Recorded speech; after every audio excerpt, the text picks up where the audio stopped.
আমরা প্রত্যেকেই একে অপরকে দেখে এটাই চিন্তা করি যে আমার থেকে মনে হয় সামনের জন বেশি খুশিতে আছে, বেশি সুখে আছে, কারণ তার কাছে নিজের বাড়ি আছে, নিজের পরিবার আছে, আর এই কারণে সে হয়তো অনেক বেশি খুশিতে আছে, অনেক বেশি সুখে আছে, আর আমার কাছে কেবলমাত্র দুঃখ আছে, সমস্যা আছে।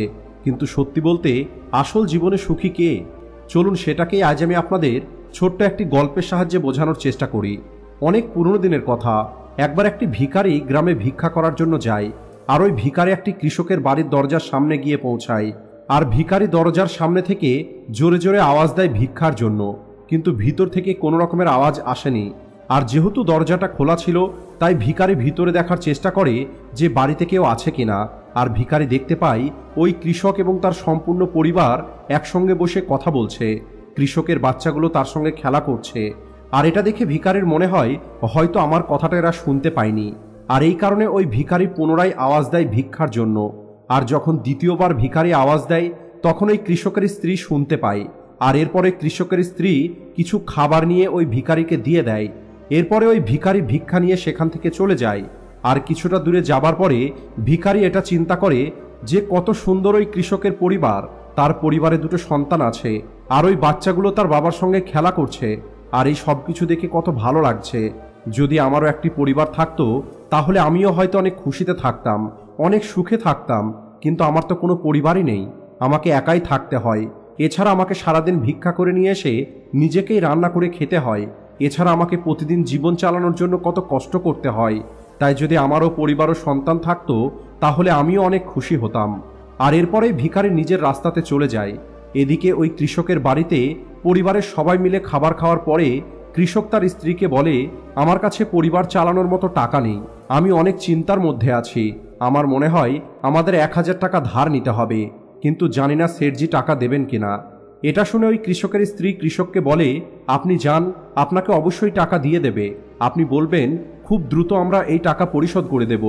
এরপরে ওই কৃষক ওই গ্রামের একটি শেঠজির কাছে যায়, যে শেঠজির কাপড়ের একটি দোকান ছিল। আর ওই শেঠজি সুদের ওপরে মানুষজনকে টাকা ধার দিত। কৃষক ওই শেঠজির কাছে থেকে 1000 টাকা চায়।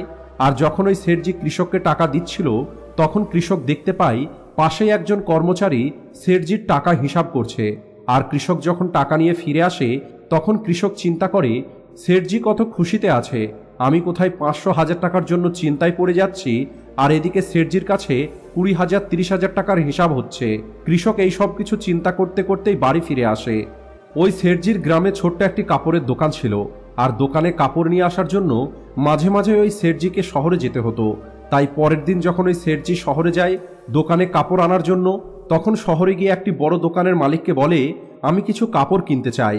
আর যখন কাপড় কেনার জন্য পছন্দ করছিল, তখন ওই গ্রামের শেঠজি শুনতে পায় যে দোকানের একটি কর্মচারী এসে দোকানের মালিককে বলছে, শেঠজি, আজ 1 লক্ষ টাকা লাভ হয়েছে, গতকাল 2 লক্ষ টাকা লাভ হয়েছিল। আর যখন গ্রামের ওই শেঠজি কাপড় কিনে ফিরে আসছিল, তখন ওই শেঠজি ভাবে যে আমি নিজেকে এই গ্রামের সব থেকে ধনী মানুষ মনে করি, নিজেকে সেট মনে করি, কারণ আমার কাছে 5,000-10,000 টাকা কোনো ব্যাপার নয়, কিন্তু এখানে তো প্রতিদিন লক্ষ টাকা লাভ হচ্ছে। শহরের ওই শেঠজি কত বেশি ধনী, জীবন উপরওয়ালা ওনাকেই দিয়েছেন, উনি হয়তো অনেক খুশিতে ও সুখে আছেন। আর এই সব কিছু ভাবতে ভাবতেই ওই শেঠজি কাপড় নিয়ে গ্রামের দিকে ফিরে আসে। এরপরে এদিকে শহরের ওই শেঠজির কাছে তার একটি কর্মচারী আসে আর বলে, শেঠজি, আমাদের ব্যবসাতে 7 লক্ষ টাকা লোকসান হয়ে গেছে। এটা শুনে শেঠজি অনেক বেশি দুঃখী হয়ে যায়। আর তখন ওই শেঠজির দ্বিতীয় আরেকটি কর্মচারী এসে বলে, আজ আপনাকে একটি নিমন্ত্রণে যেতে হবে, এই শহরের সবথেকে ধনী শেঠ রায়বাহাদুর সাহেবের বাড়িতে আপনার নিমন্ত্রণ আছে। আর এরপরে ওই শেঠজি মন খারাপ করে রেডি হয় আর নিমন্ত্রণ বাড়িতে চলে যায়। এদিকে শেঠজি দেখতে পায় অনেক বড় বড় শেঠ সেখানে এসেছে, আর এই শেঠজি বসার জন্য পর্যন্ত জায়গা পাচ্ছিল না।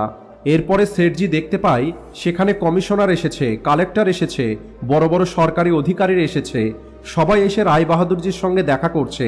এই সব কিছু দেখে শেঠজি ভাবে, কোথায় আমি নিজেকে সেট মনে করছি আর কত খুশি হচ্ছি, কিন্তু সব থেকে বেশি খুশি হলো এই রায়বাহাদুরজির। এনার কাছে বড় বড় মানুষ আসে, এনার সঙ্গে হাত মেলায়। এরপরে শেঠজি রায়বাহাদুরজির সঙ্গে দেখা করে এবং ওনাকে উপহার দেয় এবং খাবার খায় আর নিজের বাড়িতে ফিরে আসে। এদিকে রায়বাহাদুরজির বাড়িতে যখন খাওয়া দাওয়া শেষ হয়ে যায়, তখন ওনার অনেক বেশি মাথা যন্ত্রণা শুরু হয়ে যায়, কারণ ওনার অনেক বেশি চিন্তা হচ্ছিল সমস্ত অনুষ্ঠানটা কিভাবে সম্পূর্ণ হবে।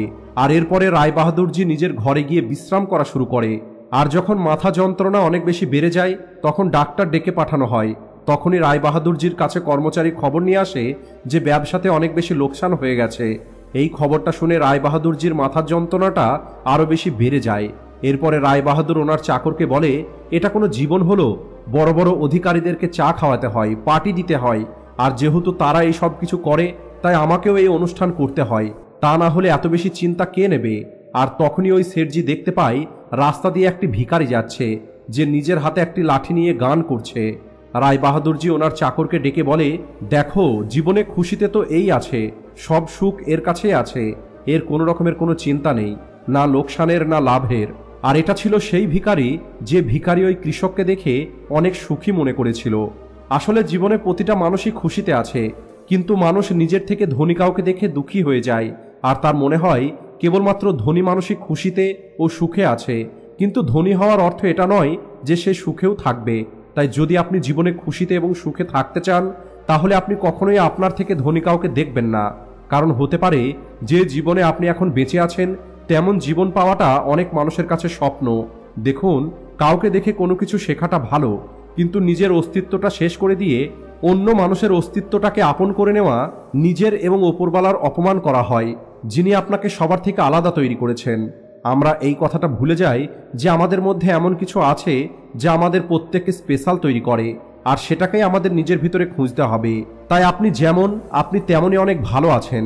আপনাকে কখনোই অন্য কারোর মতো হবার চেষ্টা করা উচিত নয়। ভিডিও ভালো লাগলে লাইক ও শেয়ার করতে ভুলবেন না। Thanks for watching.